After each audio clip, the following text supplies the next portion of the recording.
Good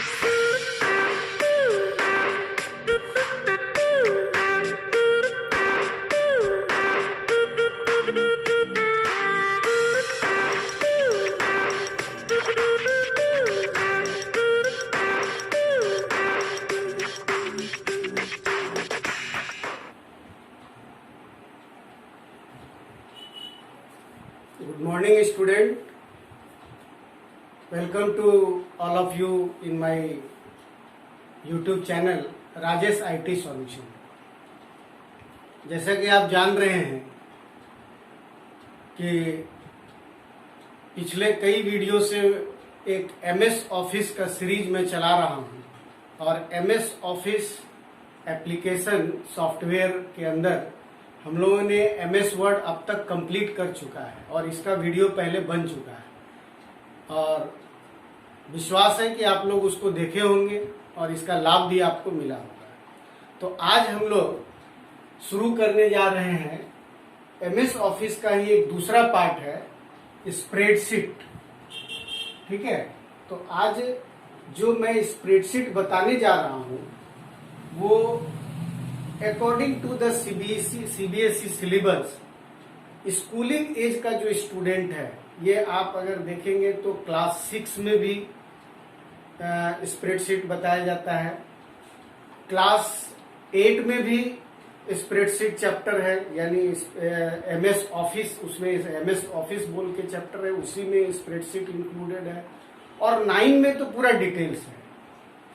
but 10 में भी spreadsheet है, मतलब 6 से लेकर के 10 तक के जितने भी बच्चे हैं अप टू क्लास 6 to 10 सबको ये स्प्रेडशीट चैप्टर से गुजरना पड़ता है।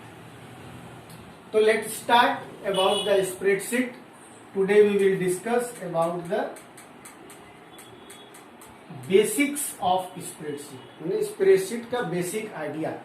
तो सबसे पहले हम लोग जानने का प्रयास करेंगे कि स्प्रेडशीट है क्या, इसमें किस तरह का काम होता है और कौन से सॉफ्टवेयर से हम लोग ये काम करते हैं। तो देखिए, spreadsheet it is a tabular format used to analyze data. बहुत शॉर्ट में अगर हम बोले तो स्प्रेडशीट का डेफिनेशन क्या है कि it is a tabular format, एक टेबल है, इसको एक डायग्राम से समझने का प्रयास कीजिए। स्प्रेडशीट एक टेबल है, जैसे लोअर क्लासेस में हम लोग टेबल का यूज करते हैं, इस तरह का टेबल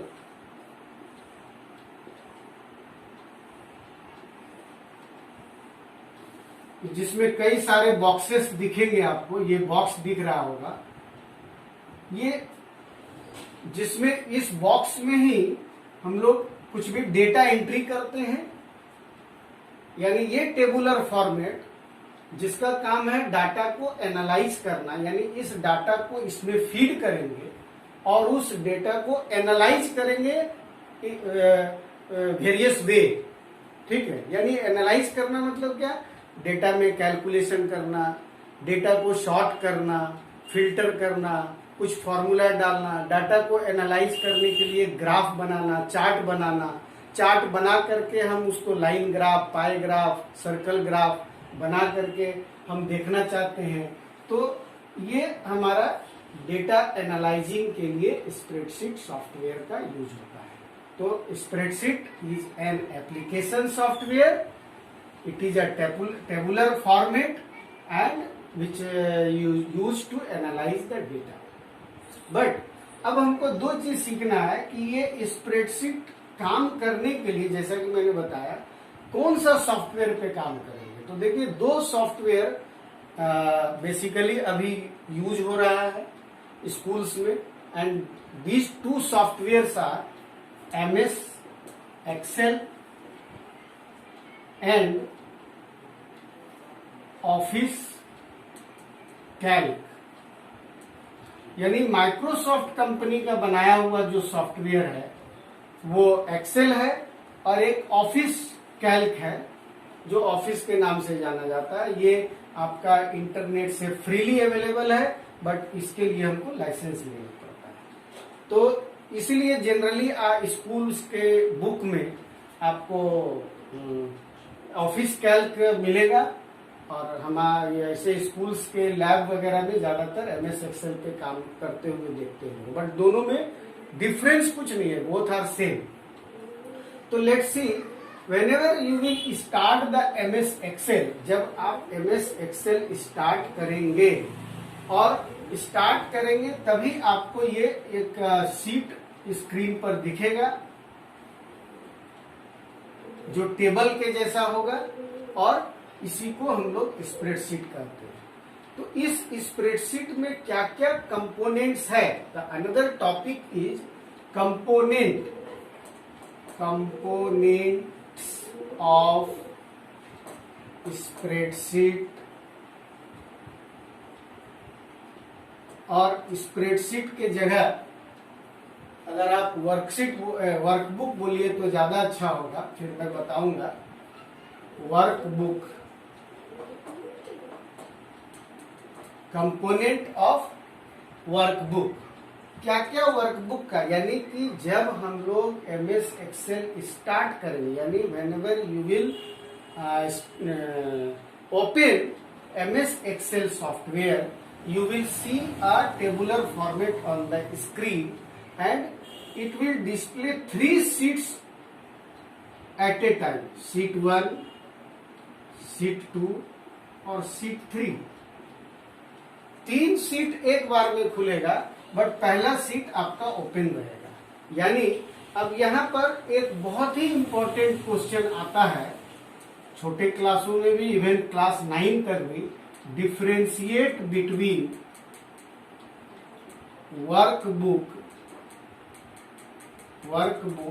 एंड वर्कशीट। ये क्वेश्चन बहुत इंपॉर्टेंट है, differentiate between workbook and worksheet. तो आपको सिंपल सा जवाब रखना है कि workbook is the collection of worksheet. Workbook क्या है? कई वर्कशीट का कलेक्शन है। जैसे आप बुक, किताब आप जो देखते हैं, किताब क्या है? बुक में कई सारा चैप्टर होता है ना? तो हर चैप्टर को कलेक्टिवली एक बुक को बोलते हैं। उसी तरह से वर्कशीट क्या हो गया? एक चैप्टर हो गया, और उसके कलेक्शंस को वर्कबुक बोलते हैं। यानी जो एमएस एक्सेल में काम करेंगे उसका जो फाइल सेव करेंगे ना, वो फाइल मेरा वर्कबुक होगा। ठीक है? तो जब आप मान लो कि आपने वर्कशीट ऑन किया, तो क्या क्या कंपोनेंट स्क्रीन पर दिखेगा, आज हम लोग थोड़ा वो नाम जाने और फिर एक एक कंपोनेंट का क्या यूज होगा। वैसे एमएस वर्ड में भी ये मैं बताया हूं, तो कुछ कंपोनेंट्स तो कॉमन है जो वर्कबुक में भी है, और एमएस एक्सेल में भी है और एमएस वर्ड में भी है। हम लोग यहाँ पर सिर्फ उस कंपोनेंट का नाम जानेंगे और उसका काम जानेंगे जो एमएस एक्सेल में है। ठीक है? तो let's see what are the components of worksheet. तो सबसे पहले अभी आपने देखा यहाँ पर हम लोग लिखे शीट 1, शीट 2, शीट 3, जो एमएस वर्ड में नहीं दिखता है। जब आप एक्सेल को खोले तो दिस प्लेस जो सबसे नीचे है, इसको बोलते हैं sheet tab. This is called sheet tab. यानी या इस शीट का जो नाम है वो sheet 1, sheet 2, sheet 3। You can change the name of the sheet 1, sheet 2, sheet 3 just after right click on this sheet 1। यहाँ राइट क्लिक करो तो एक पॉपअप विंडो खुलेगा और उसमें रीनेम ऑप्शन आएगा। रीनेम क्लिक करेंगे तो यहाँ कर्सर इन हो जाएगा और यहाँ चेंज कर सकते। ये सब प्रैक्टिकल की बातें हैं, तो प्रैक्टिकल फिर हम लोग बाद में भी देख लेंगे। उसके लिए वीडियो बना देंगे, लैपटॉप से डायरेक्ट आपको शेयर करके बना देंगे। कि प्रैक्टिकल क्लास अलग होता है। तो अभी हम लोग खाली देखेंगे कि क्या क्या एमएस एक्सेल का स्पेशल कंपोनेंट है, उसका यूज किया है। तो पहला हमने क्या देखा, सीट टैब, जहां से हम एक सीट से दूसरे सीट पे जंप कर सकते हैं और नया सीट इंसर्ट कर सकते हैं, सीट को डिलीट भी कर सकते हैं, सीट को रीनेम भी कर सकते हैं। तो ये सीट टैब का काम हो गया। दूसरा जो है वो है सेल। पहले नोट डाउन कर लीजिए, अगर कॉपी किताब बुक कॉपी सामने रखो, इसको नोट डाउन कर लो। Sheet tab, cell, column, row, cell address,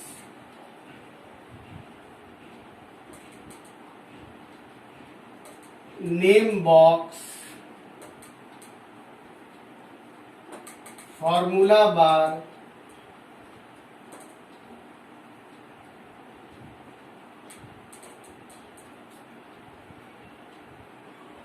ठीक है। तो और भी कई सारा चीजें हैं, जैसे टूल बार, हॉरिजेंटल स्क्रॉल बार, वर्टिकल स्क्रॉल बार, मेनू बार, टाइटल बार। तो ये सब तो कॉमन है, ये एमएस वर्ड में भी आपने देखा है। वो मैं नहीं लिख रहा हूं जो कॉमन है, वो चीज लिख रहे हैं जो सिर्फ एमएस एक्सेल में आता है। तो उसमें आपने ये समझ लिया कि सीट टैब क्या है। Now come to the cell. Cell क्या होता है, ठीक है। तो सेल जानने के पहले थोड़ा आप रो और कॉलम, इस सीट में आप क्या देख रहे हैं, दो इंपॉर्टेंट चीज देख रहे हैं। एक तो देख रहे हैं कि ये जो एक खड़ी लाइन है, एक ऐसा देख रहे हैं, और एक दूसरा देख रहे हैं ये जमीन से हॉरिजॉन्टल लाइन। तो ये जो वर्टिकल लाइन है ना, vertical section of this spreadsheet, this is denoted by the alphabet number A, B, C, D, E, F, G, H, इस तरह से, and the horizontal section of the spreadsheet is named by 1, 2, 3, 4, 5, 6, 7। तो ये भी इसका limit है, maximum 256 column होता है, ठीक है, 256 कॉलम होता है। एंड रो नंबर, ये जो रो नंबर है, ये row number version to version vary करता है। 6000 से 10,000 11,000 भी रो हो सकता है। तो ये थोड़ा बुक में आप देखिएगा। Currently we have to know that first of all that what is cell. Cell क्या है, intersection of row and column is called cell. Intersection of row and column is called cell, ठीक है। That means intersection means suppose कीजिए ये column है और ये रो है, तो ये कॉलम और ये रो दोनों आकर के यहाँ पे मिल रहा है। तो जहां पर वो एक दूसरे को काट रहा है, वहां एक रेक्टेंगुलर बॉक्स बन रहा है, उसी को सेल कहते हैं, जिसमें हम लोग डेटा एंट्री करते हैं। फिर नेक्स्ट है कॉलम। कॉलम क्या हो गया, vertical section of the spreadsheet is column. Vertical section of the spreadsheet is column and this is named by the alphabet letter ABCDEFGH, ठीक है। ये हो गया कॉलम। फिर क्या है रो। रो क्या हो गया, horizontal section of the spreadsheet. Horizontal जैसे जमीन से पैरेलल, आप ऐसे भी बोल सकते हैं, the parallel section from the earth, ठीक है, इज कॉल्ड कॉलम। तो सिंपल और जो सटीक डेफिनेशन है, horizontal section of the spreadsheet is called row. Clear. Now cell address. Cell address क्या है, हर सेल का, जैसे मान लीजिए ये सेल है, हर सेल का कुछ ना कुछ एड्रेस होता है, और वो address, that address is identified by the column name and the row number. Cell address को हम आइडेंटिफाई कैसे करेंगे, उसको एक एग्जांपल से देखिए। जो भी सेल एड्रेस होगा, that is identified by first column name and second row number. जैसे सपोज करो कि what is the cell address of this column? This is E column. ये कौन सा कॉलम है? E है. And this is fourth row. तो इसका एड्रेस क्या हो गया? E4. ठीक है, E4. और इसमें एक चीज और भी आता है, फिर मैं बताऊंगा, यहीं पे आपको बता देते हैं. एक्टिव सेल, इसी को एक्टिव सेल भी बोलेंगे. एक्टिव सेल मतलब जहां पर मेरा कर्सर को हम जहां क्लिक करेंगे उसके चारों तरफ एक डार्केन बॉर्डर होगा. The cell which has darken border is called the active cell. That means whenever you will type anything through the keyboard, that will display in this cell. Okay, that is why it is called active cell. And the address of the active cell will display in the name box. इस address का इस cell का जो address होगा यानी E4, वो यहाँ पे स्प्रेडशीट के लेफ्ट कॉर्नर में एक छोटा सा बॉक्स दिखता है जिसको नेम बॉक्स कहते हैं. यानी जो एक्टिव सेल है उसका सेल एड्रेस हमको इस नेम बॉक्स में दिखेगा. तो name box is used to display the cell address of the active cell. Another one is formula bar. What is formula bar? Formula bar क्या है? जस्ट यहाँ जो आप कॉलम नेम देख रहे हैं, कॉलम नेम के ही ऊपर, जैसे सबसे ऊपर तो मेनू बार होगा. एक मिनट, जो स्प्रेडशीट आप ओपन करेंगे तो सबसे ऊपर मेनू बार होगा, उसके बाद टूल बार होगा.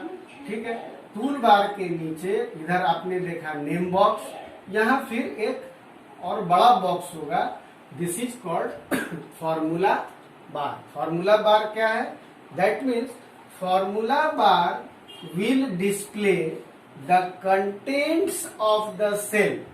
Contents of the cell, suppose जो इस सेल में एंट्री किया हुआ है.